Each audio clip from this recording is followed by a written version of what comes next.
Ever catch yourself watching those special forces movies and think, could I actually, do that? Well, today's deep dive, this one's for you. We're going way past those Hollywood explosions, and we've got some serious intel from RoleCatcher.com for this. Oh, yeah, RoleCatcher. It's like having, a secret agent whispering career advice in your ear. That's a great way to put it. They've got everything. CV tips, interview practice, you name it, all tailored to specific roles. And when it comes to special forces, they're really busting some myths. Myths, huh? Okay, like what? I'll admit, I kind of still picture a special forces officer needing, mostly brawn, not necessarily a shelf full of PhDs. Funny you should say that. One of the most surprising things RoleCatcher highlights is the brain power this career demands. And we're not talking just, basic smarts. They break it down by actual skills. Break it down for me. Like, how important are we talking here? Give me the numbers. Okay, get this. Reading comprehension. It's like a whopping 68% in terms of importance for a special forces officer. And right behind that is critical thinking at 61%. Whoa, okay. Those are some stats that make a drill sergeant crack open a textbook.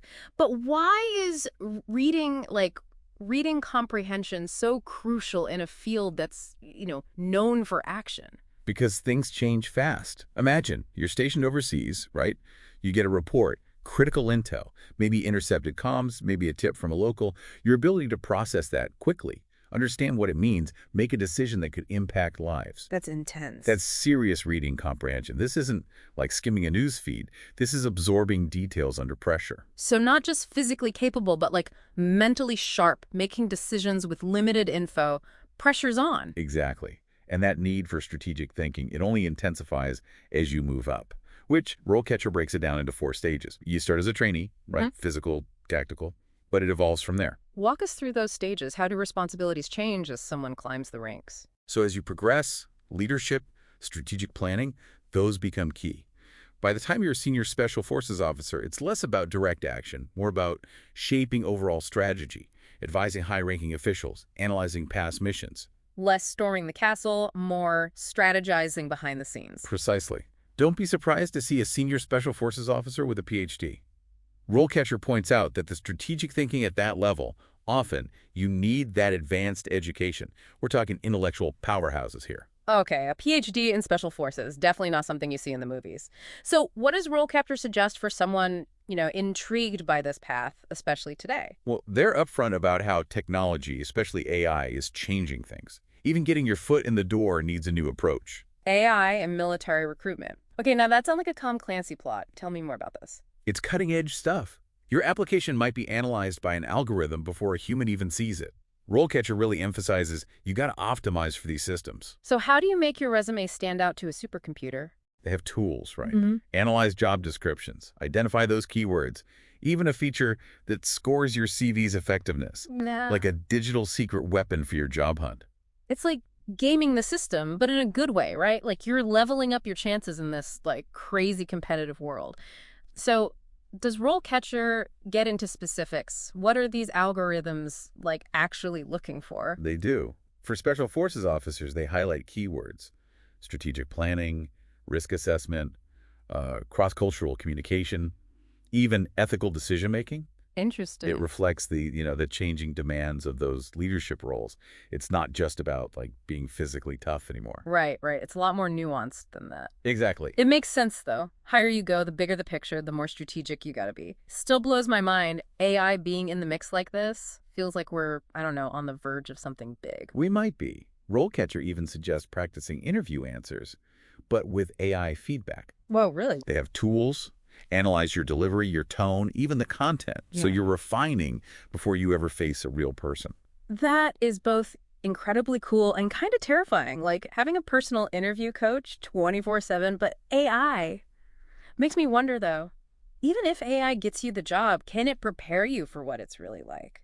I mean, special forces, we're talking intense, high-pressure stuff. You're right. And RoleCatcher doesn't, sugarcoat that. Yeah. That's one thing I appreciate, actually, how they handle the exciting stuff, but also the really challenging parts. They get into the nitty-gritty of leadership in those high-stakes environments. What kind of insights do they offer on that? Can't be easy to lead when, lives are potentially on the line. It's not. RoleCatcher really stresses that leadership here, it's beyond just giving orders. It's about building trust, fostering those strong teams, making tough calls. but with clarity and empathy. Imagine, right, having to make a split-second decision, your team's at risk. Oh, That's a man. level of responsibility most people never face. Intense. You got to have a certain, I don't know, mental toughness for that. Does RoleCatcher talk about how that's developed?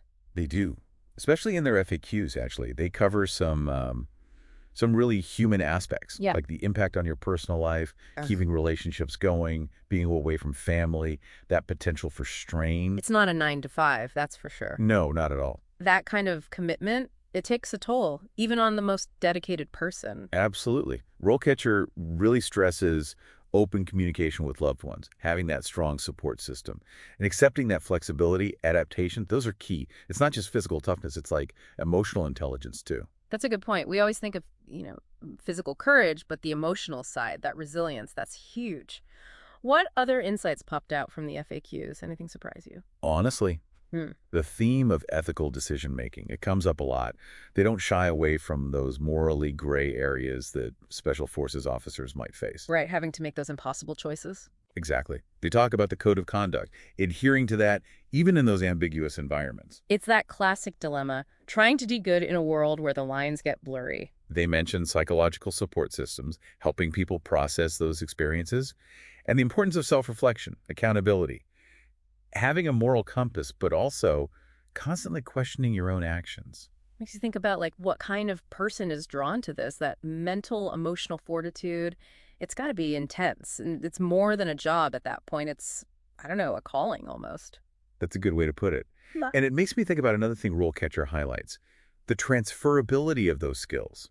We're not just talking about combat. It's about skills that are wanted in tons of fields. Oh, that's interesting. So even if you don't stay in special forces forever, the experience is still valuable. Oh, absolutely. They have a whole section, transferable skills, that get super specific. Okay, give us the highlights. One of the biggest, risk assessment.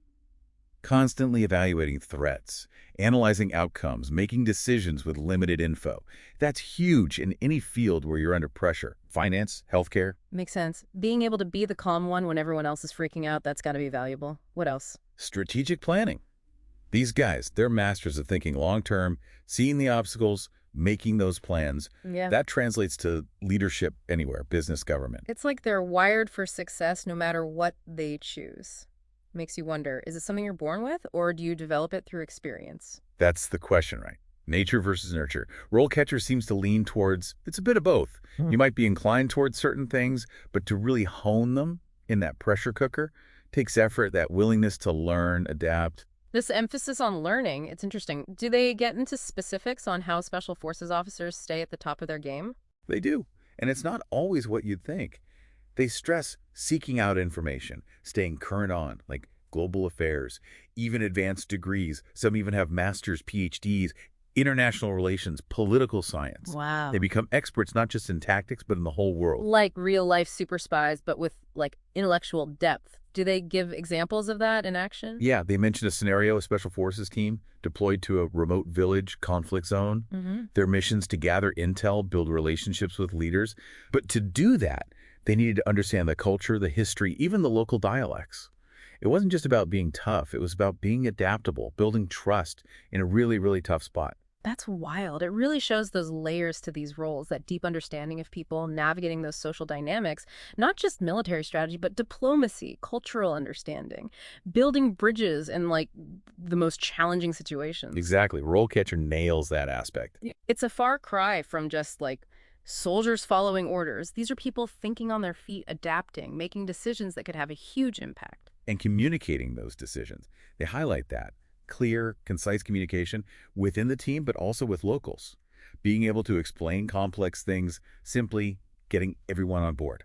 Fascinating to get this peek behind the curtain. Makes you wonder, what kind of mind thrives in that world? The personality traits, what are those? They don't give a specific profile, but they hint at things.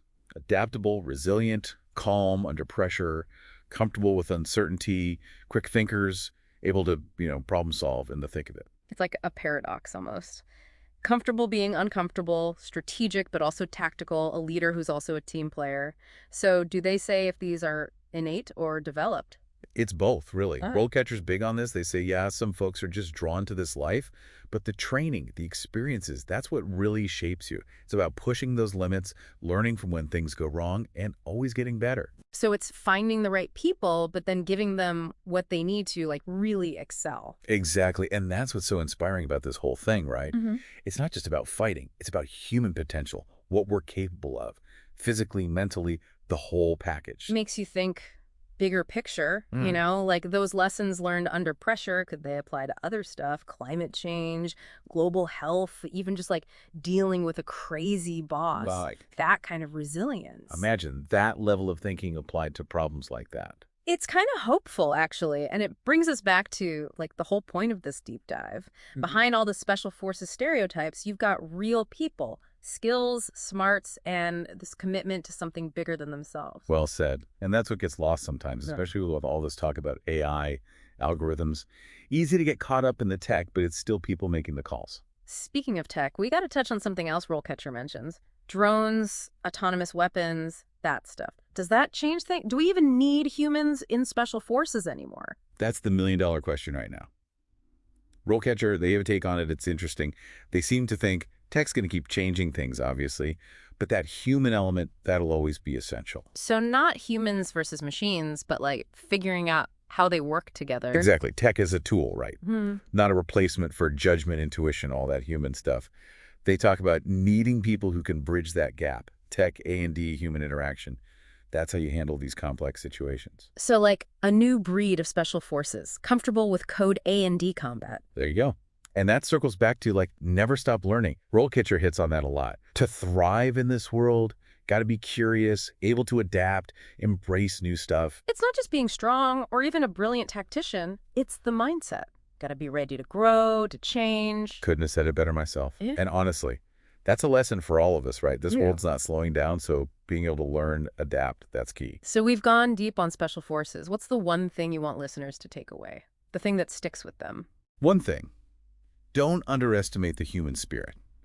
Tech changes, plans change, but it's that, I don't know, the courage, the compassion, believing in something bigger, that's what makes the real difference. On the battlefield or off, that's worth fighting for. Couldn't agree more. And on that note, I think it's time to wrap up this episode of The Deep Dive. We've gone from like intense training to high-tech gadgets to really thinking about what makes people tick. It's been a journey. It has. Big thanks to RoleCatcher for these awesome materials. And for everyone listening, if you want to learn more about this or any career that sparks your interest, go check out RoleCatcher.com. And hit us up with your questions. We love hearing them. What do you want to dive into next? Until then, stay curious out there. And keep exploring. Catch you on the next Deep Dive.